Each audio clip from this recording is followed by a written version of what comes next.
Arizona here, lead educator at Embodied Self-Defense. Today's video is part number 2 in our 2-part series about help, my friend might be in an abusive relationship, what do I do? So the first thing that I want to say is it is tough to be a friend or family member and see someone else going through something like that. I'm feeling powerless, we can't change that situation, we can't force them out of the relationship. Maybe we have an inkling about what's going on and we might be feeling very empathetically agitated by the situation, we're feeling their pain, we're seeing how they are changing as a result of the relationship, and that is a really, really tough thing to go through. So first of all, if you are going through that, your feelings are justified, your frustration is justified. I have a lot of sympathy for you, a lot of empathy for you. So what can we actually do about this situation? Because there are lots of things flying around our minds in these situations as we try to get involved or help them relieve the relationship. So the first thing that I want to say is validate that what's going on is not right. When that person's confiding in you about a specific behavior, or maybe they're kind of doing this sort of subtle cry for help thing, testing the water to see how you react. Make sure to validate that what's going on isn't healthy and isn't good and is abusive behavior, but be very careful, be quite gentle about that validation.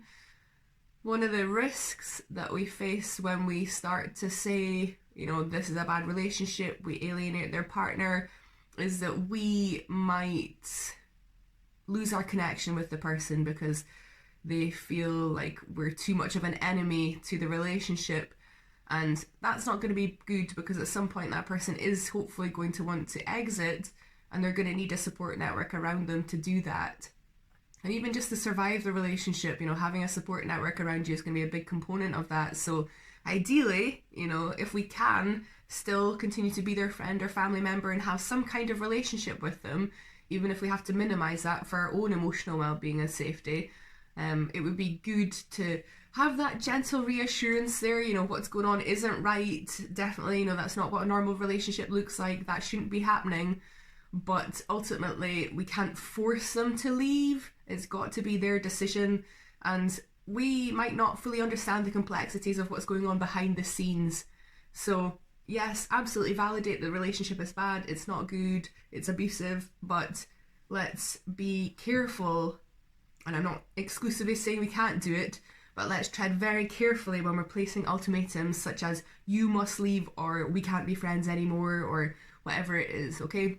Because one of the things that an abuser wants to do is to isolate this person, because when the person is isolated, it's much easier for the abuser to warp their sense of reality, to tell them that things happened in another way than they actually did, to gaslight the person, and also cut them off from their resources. If the person has to escape one evening because things have really escalated and they've got nobody left, where are they going to go? Maybe they might just stay at home. So the abuser wants this person to be isolated. So if possible, try to keep that connection open. But as I say, if you need to put some boundaries in place in order to keep that connection open, you have permission to do that, okay? You definitely have permission to do that. So that takes me on to the next point, is you need to look after yourself in these situations, because it's going to take a toll on you. One of the sort of themes of trauma is that it's persistent and that there's a feeling of powerlessness. And that is, in a way, what we're kind of going through as a person on this side. We feel powerless, we can't change what's happening. We see the horrific impact that might be happening, okay? It's an ongoing chronic situation that definitely, at the very least, is going to have a significant impact on our stress levels and could affect our own well-being. We might also be at risk because perhaps the person who's being abused is now demonstrating their own abusive behaviours in some ways, either because that's become a normalised way of behaving, or maybe because they're trying to express their frustrations, or, it could be any number of reasons. Could just be the stress of the situation. So it's important to put boundaries in place for ourselves to keep ourselves safe if that is happening, okay? You have permission to do that. You definitely have permission to do that. Just because another person is suffering doesn't mean that you also have to burn yourself to save them, okay? We are allowed to have boundaries. We can still support the person by being there, but have some boundaries in place. So maybe that is, I don't want to see you when your partner is around, or maybe I can only talk to you once a week. Maybe I can't just be on call for you at any time of day to just be an emotional dumping ground for your frustrations about the relationship. It can definitely feel difficult to put these boundaries in place because we have a lot of guilt. We might feel like we're the only person who's available to that person. But let's also remember that there are services out there who are, by and large paid to do this, and they offer professional expertise support, and they can do that in a very discreet way, okay? These services are, this is their bread and butter. They're used to, having safe words, calling at a specific time, working discreetly, meeting someone in a public place or a hidden place, going to doctor, surgery, whatever it is. Professionals have these options available to them. So, protect yourself, because you're not going to be any use to this person if you yourself are also burnt out and your relationships are failing because you're taking on a lot of that emotional baggage yourself. So protect yourself, have some self-care practices, do nice things for yourself. Don't just assume that you're a robot or superhuman and that you can just take any level of stress and it's not going to have any impact on you, because that's just not how human physiology works, okay? You have permission to set boundaries, you have permission to do extra self-care, you have permission to look after yourself, okay?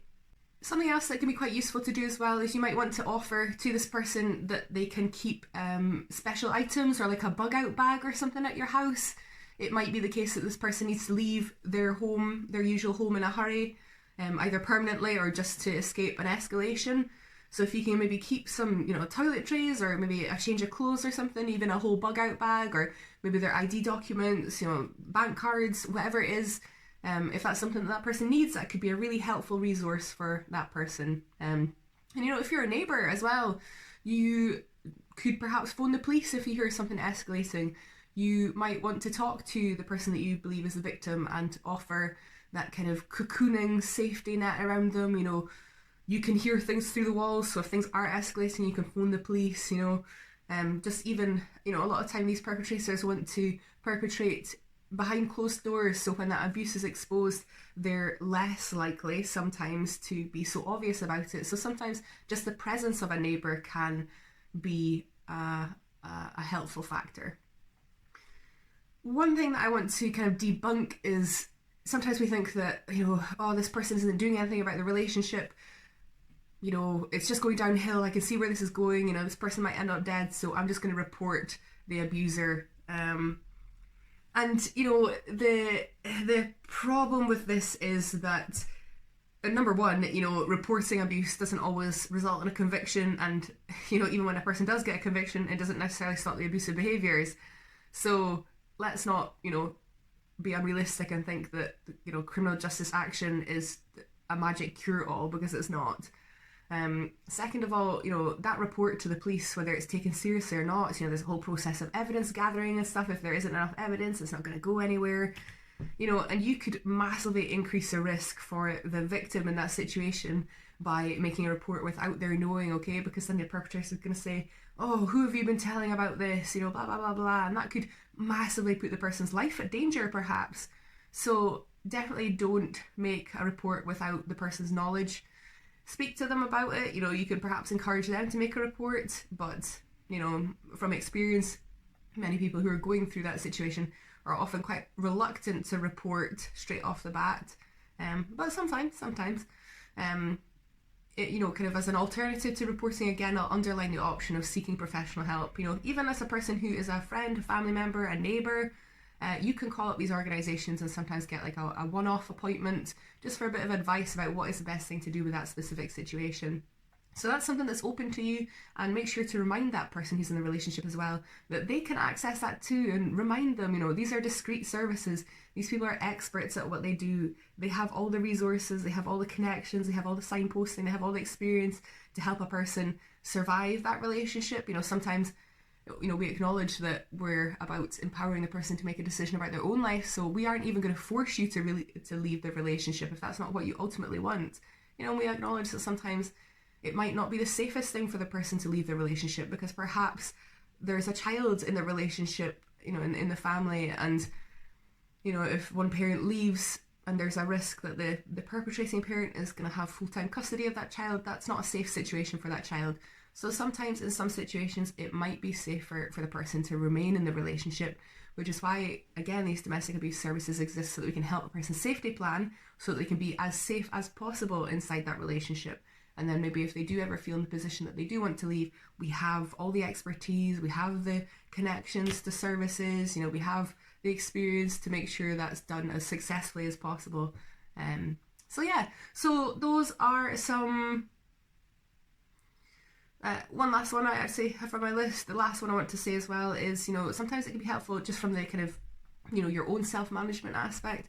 Sometimes it can be really helpful to journal about the experience. You know, if you've got a lot of frustration, you know, this person's dumping a lot of emotional stuff on you, and you maybe don't want to pass that on to your own partner or your own friends or whoever else. When we don't have those options available to us and we need to pass that on, we can't just hold it inside of us. Journaling is such a good tool for getting that outside of being in here and out into there, so that we don't have to carry it anymore. Because when we're carrying secrets, when we're carrying emotional burdens, that creates a level of chronic stress, and it's not good for our health, it's not good for our relationships, it's not good for our well-being. So journaling is a great tool. And also as well, just while we're on the topic of writing stuff down, you could make a recommendation to that friend or family member who's experiencing that domestic abuse relationship or toxic relationship, abusive relationship, emotionally abusive relationship, whatever label you want to put on it, unhealthy relationship. One of the things we always recommend to people is to keep an evidence log of what's happening. You know, take down dates and times of what happened, who was there. You know, you can also write down the impact that it had on you, because that can be quite important for police evidence gathering. You know, and maybe as the outsider, you know, the person who's outside the relationship, if you ever witness something yourself, it would be a really, really good idea to make a note of that. Write down the date, write down the time, put a note in your phone or something like that. You know, if you've got some pictures, some audio recordings, some video or something like that by chance, those would be a good thing to store, because you never know where the person could be further down the line. They might be requiring that third-party testimony. So there we go. Those are a bunch of things that we can do to help ourselves and help the person in that relationship should we face that experience. I need to come up with a sign off for my videos. Okay, thanks for watching and take care. Bye.